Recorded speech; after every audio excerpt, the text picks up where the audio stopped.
Well, sometimes I look back and I just wonder, what were we thinking? What was I thinking? We went for a long, long period of time with no resources. And when I mean no resources, I mean no resources. People told us we were crazy to go all in. Is this really going to work? I think some of the most beautiful things can emerge through trial and through difficult times. I had been a physician for a long period of time, and I'd had a patient who came to see me, and they would ask me, Dr. Hill, what do you think about the essential oils? And I made the mistake one time of saying, I think that's one of the craziest things I've ever heard. She looked me right in the eye and she said, I am so disappointed to hear that, because that's done more for me than you or any of your colleagues or anyone has ever done for me. And it intrigued me. And over time, I became more intrigued. I became involved with essential oils. And now for the last several decades, this is all that I have focused on and all that I have done. I remember when I first came into the essential oil industry, I thought they were voodoo oils. I thought they were really, really strange. It wasn't long before I started using oils on my kids, and I was amazed at what I was able to do and how it empowered me as a mom to take charge of my family's healthcare. So I was a huge skeptic. Parents were educators. My father was a professor of physics. So I just wasn't raised anything but allopathic Western medicine. I learned over the years how effective they were and can be, especially if they're pure. When you make a claim that your product is 100% pure and you don't know that it's 100% pure, that's an integrity problem. I sort of made this conscientious decision. You have to, as a human, recognize that you have an obligation to help and to serve other people. After working 10 years in the essential oil industry, I found myself leaving for integrity purposes, because I knew that essential oils had to be pure. The desire of my heart was just to go home and raise my children. I've tried all the essential oils out there. There's nothing that meets the quality standards our family needs to use for our health care. And it was in that moment that I knew, stop thinking with your head and start thinking with your heart. It all came together, and I had such a grand vision of going out and finding the world's most pure, most potent essential oils and educating mothers like me how to take charge of their health care. So it was in that moment, before fear took over, that I picked up the phone and I called Dave. And Emily Wright called me at the time and just said, what if we could go out and source the most pure essential oils on the planet and bring them to the world in a mainstream fashion? And he got really emotional. And Dave doesn't get emotional. And actually it was that right then and there, that was the genesis for me. And I just kind of felt strongly like, yeah, we're gonna start a company. So I hung up the phone with Dave, I picked up the phone and I called Dr. Hill. And as I called him, I still remember he kind of giggled. And I said, Doc, this isn't funny. I'm serious about this. What if we could go out and find these pure oils like we've always wanted to do? And what if we could educate people to really understand the power behind these oils? And he said, no, Emily, I'm not laughing because I think your idea is crazy. I'm laughing because I was just getting ready to call you and ask you the very same question.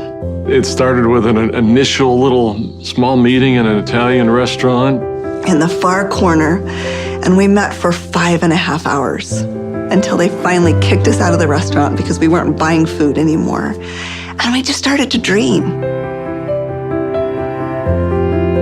We would meet anywhere we could find some space to meet. And it was in some strange places. Of course, the basement of the Normal Library was one. We got too rambunctious and they finally kicked us out of the library.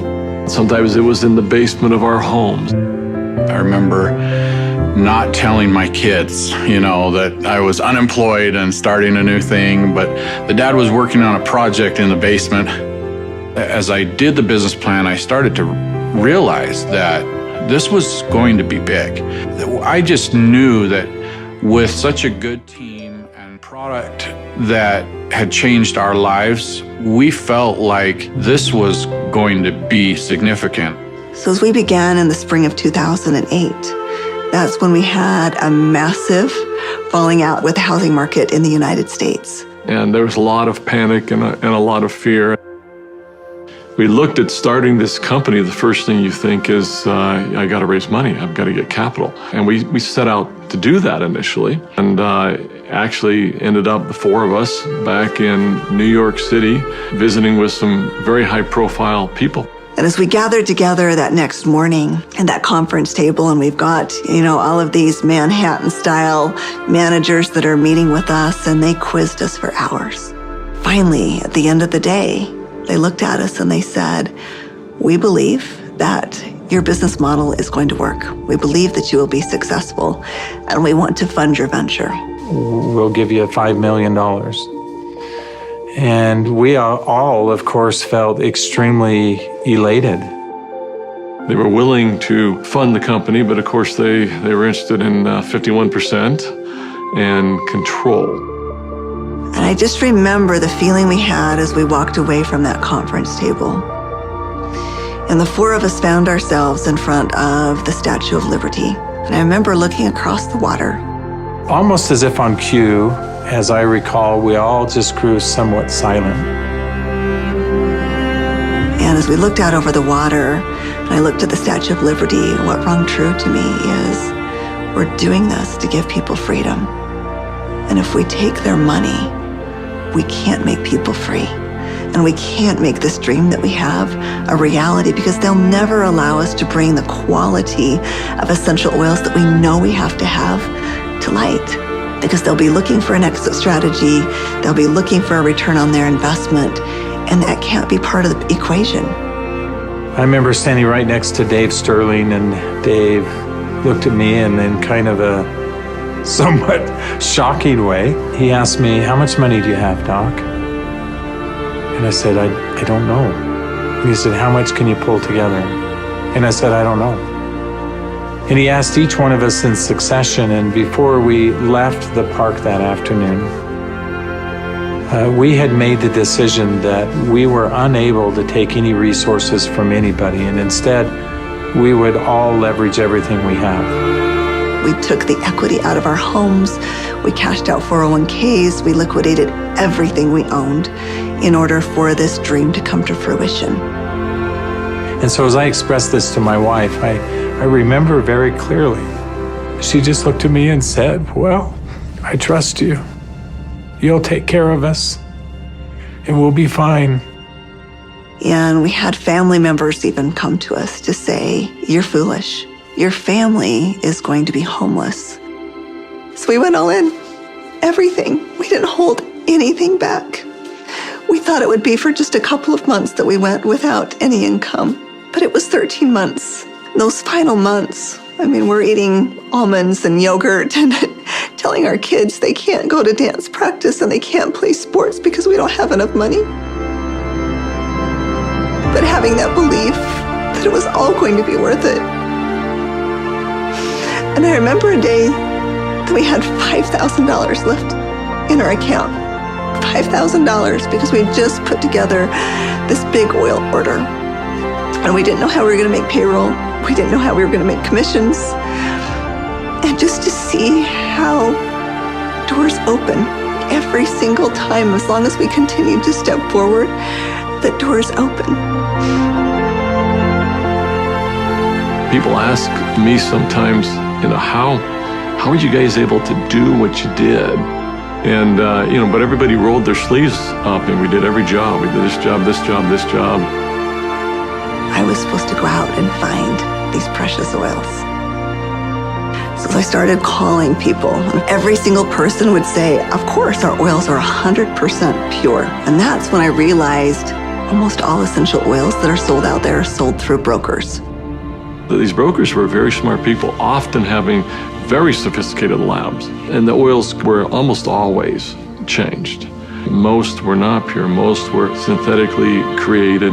I had probably 100+ different samples that had been sent to my home.